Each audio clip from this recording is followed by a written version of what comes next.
Welcome back to the Fox's Den. I'm Roxanne, and today we're making something that is really easy and simple and delicious, especially for the summer. This is how simple and easy and quick it is. I have a nail appointment in 20 minutes, and I'm doing this, and then I'm going to throw it in the oven for my sister, and it will be done. I'm so excited here. Okay, so actually, I'm not even throwing it in the oven. You know when it gets hot, you don't want your house to be hot, you don't feel like turning on the oven, so you cook out on the grill. Or I have this wonderful by Bella toaster oven, and I'm going to put it in the toaster oven to cook. And it comes with a tray, but after a while you wash that tray, it gets grimy. I never got a replacement for it, so I always make my own little tray with the tin foil. So that's what's sitting right here. So all you need are portobello mushrooms. I have 2. And of course you need some type of olive oil. Flavored olive oil is wonderful, but you know me and the tales of the olive. This one is the Tuscan herb, so it has all these wonderful herb flavorings in it, and we're going to brush these portobello mushrooms with it. Then I have some tomatoes. I have mozzarella balls, and I have some fresh, yummy basil. It's not difficult. It's very easy. Wait till you see. But first, before we get started, you know the webbing inside of the portobello mushroom? You could keep it, I guess, but my mom always got rid of it. It turns things black.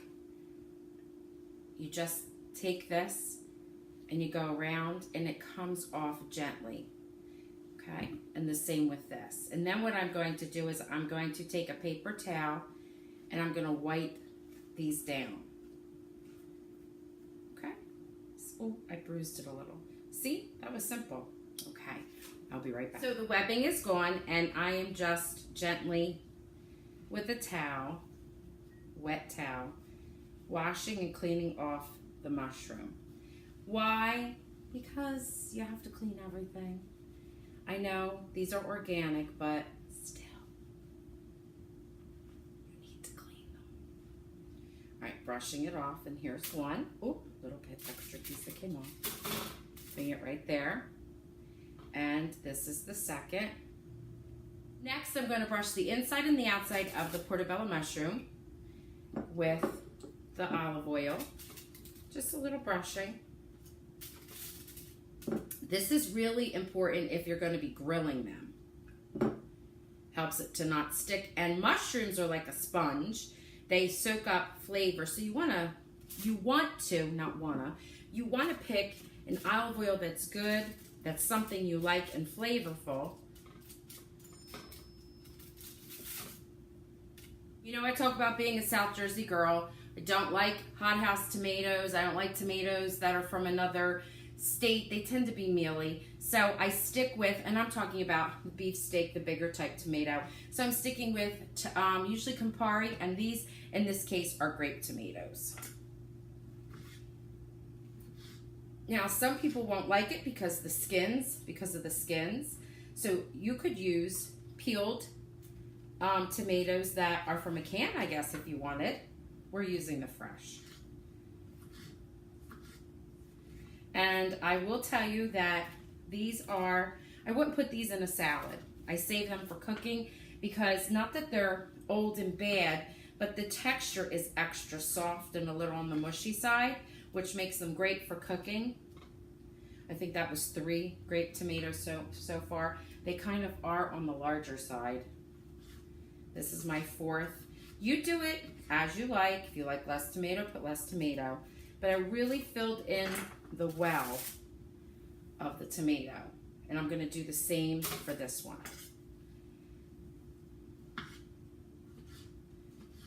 Both are filled with the tomatoes. Next up, I am going to take 2 pieces of fresh basil, roll it. It's called chiffonade. It's a French word. Just a fancy word for rolling up and making slices that are ribbon-like. And I put that on 1. Then I'm going to take 2 more. It smells so good. My mother used to love the smell of basil. She'd be like, oh, that's summer. This one's extra large, so I'm using a smaller one. Rolling it up and slicing it to make the ribbons. And then I will sprinkle it along here. Okay. And then, my hands, I'm going to add this lusciousness. Oh my goodness, so good. I'm making it in like 3 little slices and putting it on. Again, you could put as much as you want. We love cheese. And this is sort of going to be a meal with a salad for my sister.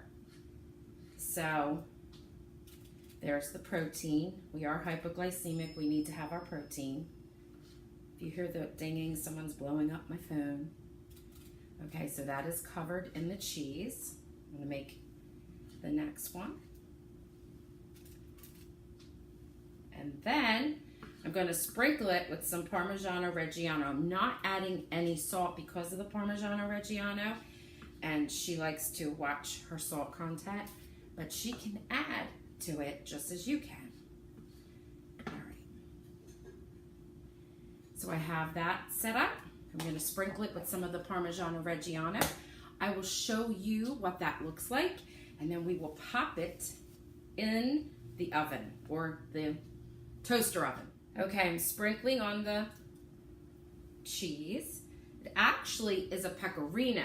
It is not a Parmesan, which even makes it a little more salty. So here they are. So I'm going to pop it in the oven, and when it's all done and bubbly and oozy and gooey, I will show you what it looks like. There they are, baking away. Thank you for tuning in. I'm Roxanne from the Fox's Den. Until next time, have a good day.